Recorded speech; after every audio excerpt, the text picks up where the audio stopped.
وَإِذَا الْمَوْءُودَةُ سُئِلَتْ بِأَيِّ ذَنبٍ قُتِلَتْ۔ جناب صدر مقام صاحبان، مسلم مربی اساتذہ اکرام اور میرے پیارے بھائیوں اور بہنوں، آج کے اس سالانہ انجمن میں میرا موضوع سخن ہے لڑکیوں کی پرورش کا اجر و ثواب۔ سامعین اور سامعات، اسلام سے پہلے روئے زمین پر بسنے والے تمام انسان زندگی بسر کر رہے تھے۔ اس زمانے میں عورتیں مومن اور آرام محترم میں خصوصاً سخت آزمائشی دور سے گزر رہی تھی۔ عرب کے لوگ بچوں کی پیدائش سے ستنا پسند کرتے تھے، تو قائد بھی تھے جو اپنی معصوم بچیوں کو زندہ دفن کر دیا کرتے تھے۔ یہاں تک کہ وہ بیچاریاں مٹی کے نیچے دم دم توڑ دیتی تھی، اور کچھ ایسے بھی تھے جو ان کی تربیت کی فلس سے دور ہو کر انہیں ذلت اور رسوائی کی زندگی گزارنے پر مجبور کر دیتے۔ اس صورتحال کا نقشہ کھینچتے ہوئے اللہ رب العالمین ارشاد فرماتا ہے وَإِذَا بُشِّرَ أَحَدُهُم بِالْأُنثَىٰ ظَلَّ وَجْهُهُ مُسْوَدًّا وَهُوَ كَظِيمٌ يَتَوَارَىٰ مِنَ الْقَوْمِ مِنْ سُوءِ مَا بُشِّرَ بِهِ أَيُمْسِكُهُ عَلَىٰ هُونٍ أَمْ يَدُسُّهُ فِي التُّرَابِ أَلَا سَاءَ مَا يَحْكُمُونَ۔ ان میں سے جب کسی کو لڑکی ہونے کی خبر دی جائے تو اس کا چہرہ سیاہ ہو جاتا ہے اور دل ہی دل میں گھومنے لگتا ہے۔ اس بری خبر کی وجہ سے لوگوں سے چھپا چھپا پھرتا ہے، سوچتا ہے کہ اس کو ذلت کے ساتھ رو کے رکھے یا اسے مٹی میں دبا دے۔ آج کے برے فیصلے کرتے ہیں۔ اللہ رب العالمین نے دوسرے مقام پر بچیوں کو مدد کرنے کی حرکت اور تنبیہ کرتے ہوئے فرمایا کہ اس وقت کیا حال ہوگا جب قیامت کے دن زندہ دفن کی ہوئی بچی عدالت عالیہ میں فریاد کرے گی اور ان سے پوچھا جائے گا کہ کس جرم میں تمہیں قتل کیا گیا تھا۔ وَإِذَا الْمَوْءُودَةُ سُئِلَتْ بِأَيِّ ذَنبٍ قُتِلَتْ۔ اور جب زندہ گائی ہوئی لڑکی سے سوال کیا جائے گا کہ کس گناہ کی وجہ سے وہ قتل کی گئی۔ لیکن جب اسلام آیا تو اس نے لڑکیوں پر ہونے والے ظلم و زیادتی کا خاتمہ کرتے ہوئے لڑکیوں کو اللہ تعالیٰ کی خاص نعمت اور باور کا تقدیر قرار دیا۔ بڑے ہی خوش نصیب ہیں وہ لوگ جنہوں نے لڑکیوں کی پرورش کی، انہیں اچھی تعلیم اور تربیت دی اور پھر ان کی شادی کر دی اور ان کے ساتھ اچھا سلوک کیا۔ تو ایسے لوگوں کو جنت کی خوشخبری سنائی گئی ہے، جیسا کہ اللہ کے رسول صلی اللہ علیہ وسلم کا ارشاد ہے من كنا له ثلاث بنات يؤويهن ويرحمهن ويكفلهن وسبق له الجنة البتار۔ جس کے پاس 3 لڑکیاں ہو اور وہ انہیں پناہ دے، ان پر رحم کرے، ان کی کفالت کرے تو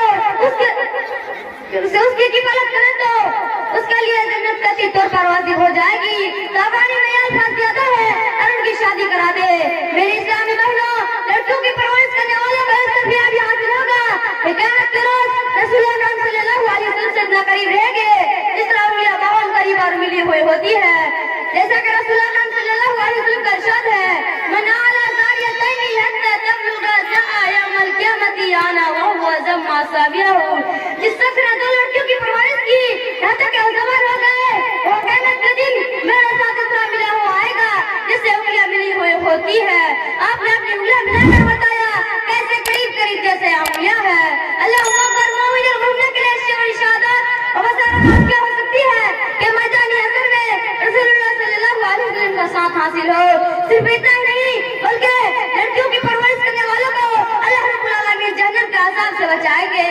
جیسا کہ صحیح بخاری کے اندر حضرت عائشہ رضی اللہ تعالیٰ عنہا کیا بیان کرتی ہے کہ میرے پاس ایک عورت آئی جو اپنی 2 بچیوں کے لیے ہوئی تھی اور مجھ سے کچھ مانگنے آئی تھی۔ میرے پاس اس وقت کھجور کے علاوہ کچھ بھی نہ تھا۔ میں نے وہی کھجور اٹھا کر اس عورت کو دے دی۔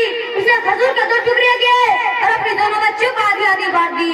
خود اس نے چکھی بھی نہیں، پھر وہ اٹھی اور چلی گئی۔ کچھ دیر بعد نبی کریم صلی اللہ علیہ وسلم تشریف لائے تو میں نے آپ صلی اللہ علیہ وسلم کو اس عورت کا سارا قصہ سنایا۔ اس پر آپ صلی اللہ علیہ وسلم نے فرمایا کسی کو لڑکیوں کے ذریعے آزمایا گیا اور اس نے ان کے ساتھ اچھا سلوک کیا تو اے بچے اس کے لیے جہنم سے آڑ بن جائے گی۔ یہ واقعہ اسلامی سماج کو سوچنے کی ترغیب دیتا ہے اور متوجہ کرتا ہے کہ مومن اور مومنہ کی منزل گھر کی دوران بڑھانا اور صرف مادی انداز میں سوچنا ہی نہیں بلکہ اس کی آخری منزل اور مقصود آخرت کی کامیابی اور نجات ہے۔ اور لڑکی کی پرورش ایک ایسا ذریعہ ہے جس سے انسان آخرت کی کامیابی اور نجات پا سکتا ہے۔ اللہ رب العالمین نے لڑکیاں دے کر اور ان کی پرورش اور ذمہ داری سب پر گویا یا موقع فراہم کرتے ہیں کہ انسان اپنی کامیابی اور سعادت اپنے گھر ہی میں پالے۔ میری پیاری بہنوں، آج افسوس کے ساتھ کہنا پڑتا ہے بچوں کو قتل کرنے کا ظالمانہ رویہ آج بھی مہذب کہلانے والی دنیا میں زمانہ ظاہریت کی طرح رائج ہے۔ فرق صرف اتنا ہے کہ زمانہ ظاہریت میں بچی پیدا ہونے کے بعد زندہ دفن کر دی جاتی تھی اور آج تعلیم یافتہ والدین اپنی بچوں کو اس وقت قتل کر ڈالتے ہیں جب یہ پتہ چل جاتا ہے کہ رحم کا اندر جو جان ہے وہ بچہ نہیں بچی ہے۔ اِنَّ لِلَّهِ وَإِنَّ إِلَيْهِ رَاجِعُونَ۔ آخر پہلے رب العالمین سے دعا کروں کہ ہمیں بچوں کی پرورش کرنے کا جذبہ عطا